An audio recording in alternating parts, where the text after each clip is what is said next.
हिंदुस्तान वालों, हमारे पास ऐसे मसाले हैं कि ना बिरला जी के मंदिर की घंटी बजेगी, ना हिंदुस्तान में घास उगेगा। दुनिया उनके बयान को किस नजरिए से देखती है? और जाहिर सी बात है कि जब आप किसी को न्यूक्लियर अटैक करने के साथ वाले देश को थ्रेट करेंगे। सर, हमारे एक्स मिनिस्टर शेख रशीद साहब ने इंडिया को धमकियां देते हुए कहा है कि हमारे पास ऐसे न्यूक्लियर मिसाइल्स हैं कि इंडिया के जो मंदिर हैं वो खामोश हो जाए।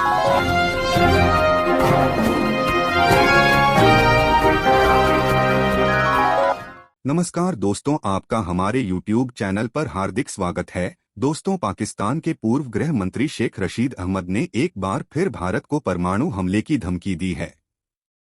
इमरान खान के सहयोगी शेख रशीद अहमद ने शेखी बघारते हुए कहा कि पाकिस्तान के पास ऐसे हथियार हैं जो बिरला जी के मंदिर की घंटी को खामोश कर देंगे और वहां घास भी नहीं उगेगी। इसी बयान पर वहां की जनता और मीडिया यह कह रही है कि हमारे पास खाने को तो आटा नहीं है और हम न्यूक्लियर पावर की धमकी दे रहे हैं तथा यह बयान कोई जोकर ही दे सकता है।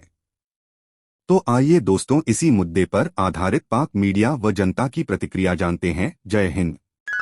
सब लोगों को कहना चाहता हूं, समझो, शऊर जिंदा हो चुका है, कौम मरने और मारने के लिए तैयार है। पाकिस्तान के कौमी एहसास से हमारे दिफा के जामिन हैं। और जब मैंने बालाकोट में कहा था, हिंदुस्तान वालों, हमारे पास ऐसे मसाले हैं कि ना बिरला जी के मंदिर की घंटी बजेगी, ना हिंदुस्तान में घास उगेगा। कि मंदिरों को हम शांत कर देंगे। और पता है ये बयान किसने दिया है? ये बयान दिया है पाकिस्तान में 16 बार मिनिस्टर रहे, पाकिस्तान की सरकार में 16 बार मिनिस्टर रहे शेख रशीद साहब जो है ना, वो कई अहम पदों पर रह चुके हैं। पाकिस्तान को कंट्रोल करने में वो एक भूमिका निभा चुके हैं। उनके हाथ में कई सारी पावर्स रही हैं, वो एलीट पावर में आते हैं। तो आपके मानने ना मानने से और ये करने से कुछ नहीं होता।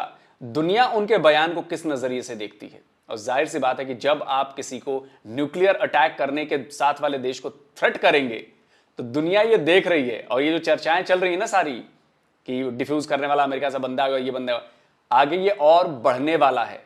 आप लोगों को शायद मेरी बातें मजाक लग रही होंगी, शायद आप लोगों को हंसी आएगी, आप उसको मूर्ख कह दीजिए, आप शेख रशीद को जाहिल कर दीजिए, आप कुछ भी कर दीजिए, लेकिन वो कई इंपॉर्टेंट पोजीशंस पर रहे हैं पाकिस्तान की सरकार में। और उनका कहा एक एक बयान पूरी दुनिया में सुना जाता है। और उस बयान का मतलब यही है कि आप धमका रहे हैं न्यूक्लियर अटैक करने की, और ये आपके खिलाफ जाएगी बात, और जा रही है। लेकिन अभी भी आप लोगों को बात समझ में नहीं आ रही। आप लोग ये कहते हो ना, मैं बार बार कई बार कह चुका हूं कि हर जंग पाकिस्तान ने शुरू की है। और ये मैं नहीं कहता, ये आपके यहां के पाकिस्तानी एयरफोर्स के चीफ हैं, वो कह चुके हैं।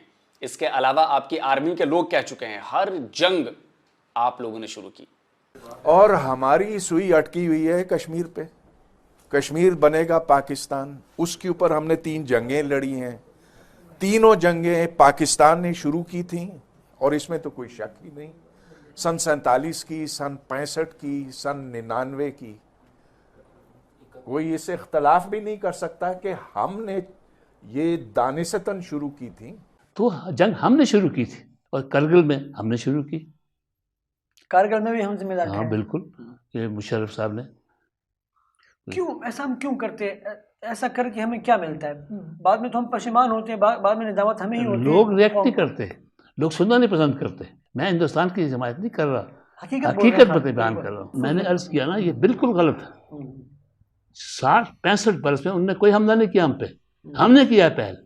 हमने 65 में एक अबॉर्टिव अटेम्प्ट की, बगैर तैयारी के हमने जंग शुरू की और फिर उसको हाफ में छोड़ दिया। 71 में एक चांस था हमारे पास कश्मीर को लेने का, वी लॉस्ट टेरिटरी है। ईस्ट पाकिस्तान भी खोया हमने, ये भी खोया। फिर उसके बाद लास्ट अटेम्प्ट कारगिल का हुई, ये भी अबॉर्टिव अटेम्प्ट थी। पूरी तैयारी नहीं थी, तीनों फोर्सेस एक लाइन पे नहीं थी, आपका फॉरेन ऑफिस उस लाइन पे नहीं था, कोई तैयारी नहीं की गई, तो बीच में फिर हमने छोड़ दिया। सर, हमारे एक्स मिनिस्टर शेख रशीद साहब ने इंडिया को धमकियां देते हुए कहा है कि हमारे पास ऐसे न्यूक्लियर मिसाइल्स हैं कि इंडिया के जो मंदिर हैं वो खामोश हो जाए, इंडिया के मंदिरों में कभी घंटियां ना बजे, और इवन कि इंडिया में कभी घास भी ना उगे। आप उनकी स्टेटमेंट पर क्या कहना चाहेंगे कि इस वक्त पाकिस्तान की जो मौजूदा सूरत हाल है, हम इस कंडीशन में हैं कि हम इंडिया को इस तरह की धमकियां दे सकें? ये खाली गीदड़ भभकियों से ना तो जंगें जीता जाती हैं, ना ही मुल्क तरक्की करते हैं। अच्छा, दिस इज द टाइम कि हम अपने मुल्क की अवाम, गरीब अवाम के बारे में सोचें जो रोटी के लिए तरस रहे हैं। इस टाइम तो रोटी की ज़रूरत है, हमें रोटी का पाकिस्तान में खाने के लाले पड़े हुए हैं और हम इंडिया को धमकियां दे रहे हैं न्यूक्लियर वेपन की, और ये वही न्यूक्लियर वेपन है जिसको कभी हम कहते हैं कि हमारे मुल्क के हालात ख़राब हैं तो हम बेचने जा रहे हैं, कभी आपको IMF कहता है कि अपना जो न्यूक्लियर प्रोग्राम है उसे आप कैंसिल कर दें, और हम इसी की तड़ियाँ लगा रहे हैं, इसी की धमकियाँ लगा रहे हैं इंडिया को, जिसके साथ हमें तजारत करनी चाहिए, अपने माहौल को, अपने हालात को बेहतर करना चाहिए। हम उन्हें न्यूक्लियर वेपन की तड़ियाँ और धमकियाँ लगा रहे हैं।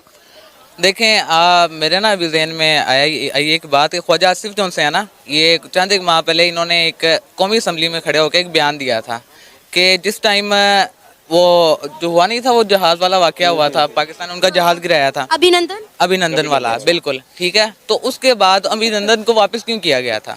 ख्वाजा आसिफ साहब कहते हैं जी कि हमारे एक जर्नल हैं, वो आए और आके उनकी टांगे काम पर नहीं थी, सीरियसली। अभिनंदन की क्या बात करते हैं, चीफ ऑफ आर्मी स्टाफ तशरीफ लाए, पैर कांप रहे थे, पसीने माथे पे थे।